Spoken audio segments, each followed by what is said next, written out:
It was my honor today to represent Kaylee Childs before the United States Supreme Court. I'm going to let her make a statement, and then I'll come back, say a few words, and answer any questions. Hi, my name is Kaylee Childs, and I'm a licensed counselor in Colorado. I've spent my career using conversations to help people work through their struggles to achieve their goals. I've worked with clients dealing with trauma, addictions, and struggle with their gender and sexuality. I view my work as an outpouring of my faith. I want what is best for my clients, and often they seek me out because we have a shared faith.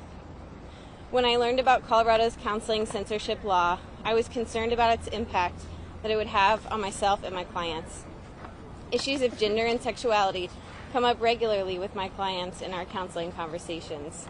And Colorado's law would hover over every conversation I have with my minor clients, threatening me with a $5,000 fine, suspension from practice, and losing my counseling license. And while I certainly am worried about my livelihood, Colorado's law hurts kids struggling with gender dysphoria most of all. If counselors wish to engage clients on these issues, the law limits them to one option of encouraging kids to reject their body. That is a tragedy. Struggling kids benefit from access to voluntary counseling conversations that help them as they seek wholeness and gaining peace with their bodies. They deserve better than Colorado's one-size-fits-all approach. Today, my legal team at Alliance Defending Freedom told the Supreme Court that Colorado's law harms kids and censors speech. I'm hopeful that the court will see this clearly and protect free speech for me, for my clients, and for kids everywhere. Thank you.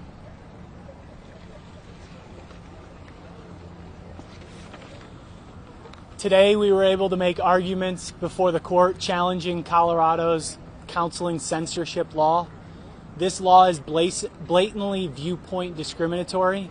It allows counselors to help a child pursue the path of gender transition, but if a child instead wants to consider getting comfortable with their body and realigning their identity with their sex, this law says they can't talk to a licensed counselor in the state of Colorado.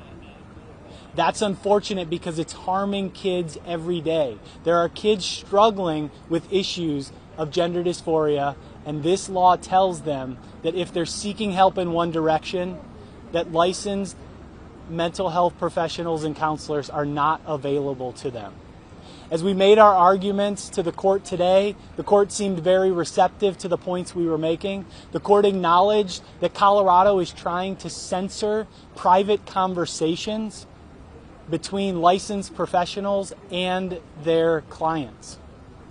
Specifically, that would be in violation of what this court said just a handful of years ago in the NIFLA versus Becerra case, where the court recognized the harms of censoring private conversations between counselors, doctors, and their clients.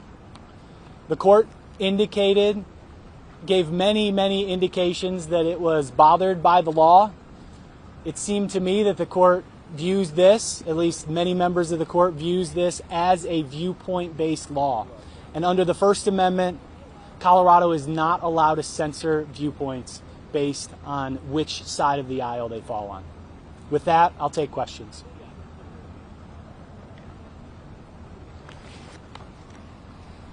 Hearing none? Oh. What would you say about Justice Kagan? What do you think? Where do you think she may stand on this? She seems to agree with various points made by the ADF. I do think Justice Kagan was receptive to many of the responses that we gave, but I'm not sure where Justice Kagan will land in the end. Yes. I'm just curious, what is your response to the critics that say that conversion therapy doesn't work and that it is harmful in the long run?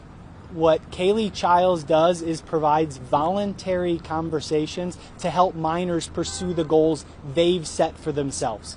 When people talk about things like conversion therapy, they're not talking about the kind of consensual, caring conversations that Ms. Childs provides. Well, then would she also then help them become comfortable if they decide that they are gay or transgender? Yeah, she's never been asked to do that, and so that's not a question that she's ever faced.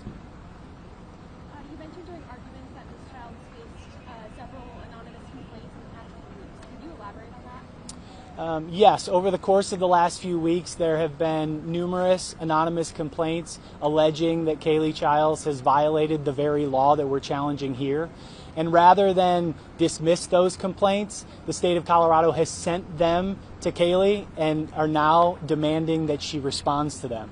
So that just heightens the fact that the state is willing and in fact in the process of exploring the enforcement of this law against Kaylee Childs, and that makes it abundantly clear that we have standing in this case.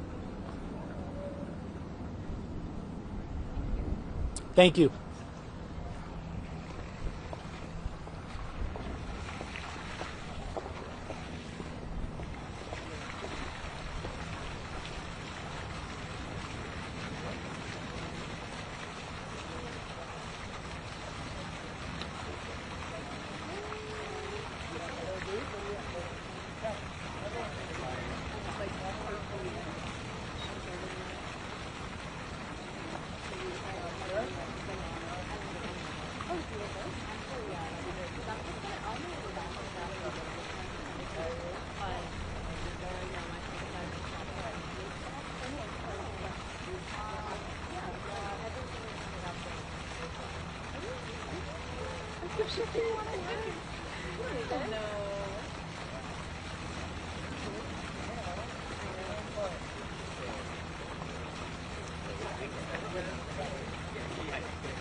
I hope they're coming.